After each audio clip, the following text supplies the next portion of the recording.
I'm one of the directors at Client Accountants. We mainly deal with small and medium-sized businesses, and we're based in Northumberland. My name's Jay.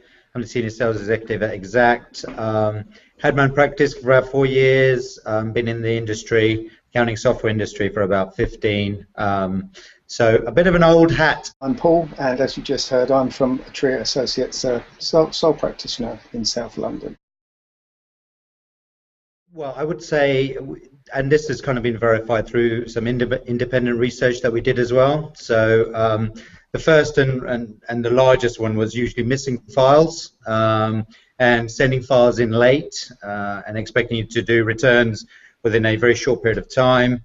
Poor communication was also high up there in the list. Errors in financial information, so the information provided wasn't accurate.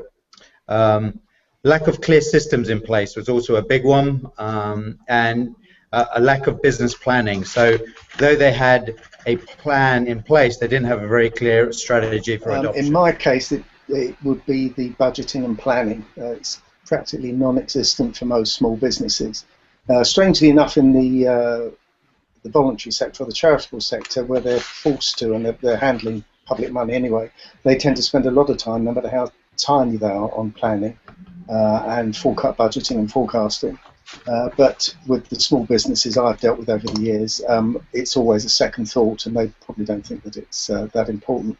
The second one for me, I would say, is inability to market. They don't market themselves properly, and have a basic misunderstanding of what marketing is all about. I suppose the third one is failure to make best use of technology and methods. They quite often can be cut off from other small businesses, so don't learn from that.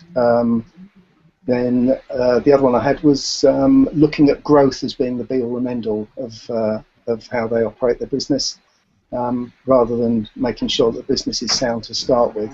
And finally, failure to keep an eye on their costs.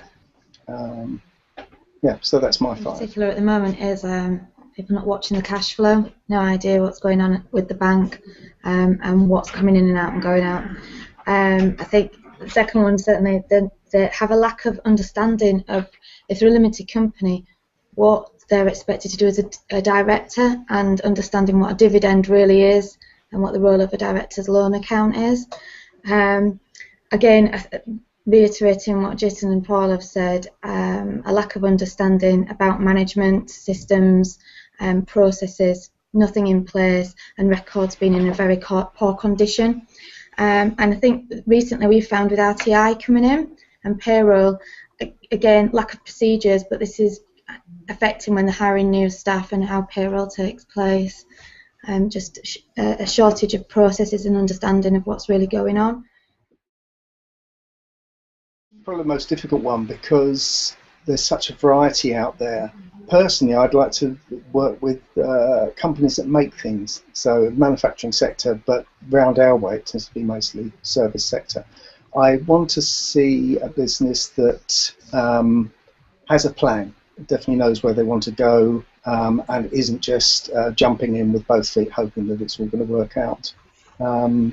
The rest of it is just relationship building with the client. So sometimes you just have to trust your gut reaction that it's going to be right and go with it. I think from a type of client, we're happy to work for any, but I think what we like is people that are passionate about the business and want to go somewhere with the business, where they want to have some growth, and we're finding that quite exciting to deal with them, that we can be much more of a financial director, if you like, rather than just an accountant. And that's what we would ideally like as all our client base. Mm-hmm.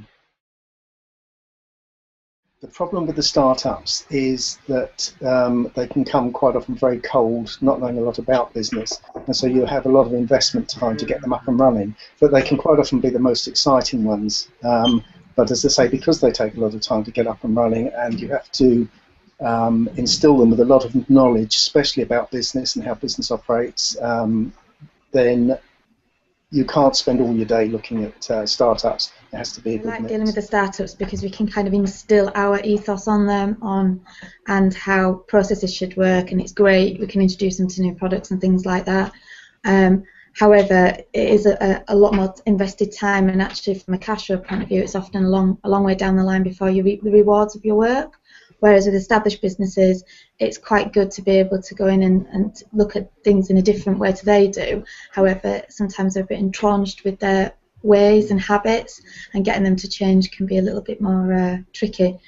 But it's still worth the effort. So I think working for both is I love great. Startups. Startups is my bag for sure.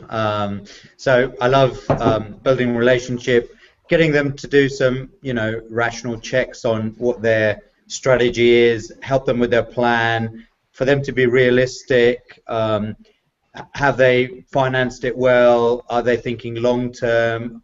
Is this a lifestyle business, or is this a going concern? Where do they want to be? So lots of different communication, lots of different conversations about helping them shape their future. And the great thing is about startups is their enthusiasm. They're ready to conquer the world, and that's infectious. I love working for startups. Established ones, yes, they can be fun, but they usually have a kind of a plan already in place, quite mature in their thinking, and you don't get the opportunity to sell as many added value services, well, certainly I found, as with a startup. My enjoyment, or what I enjoy the most, is startups for sure.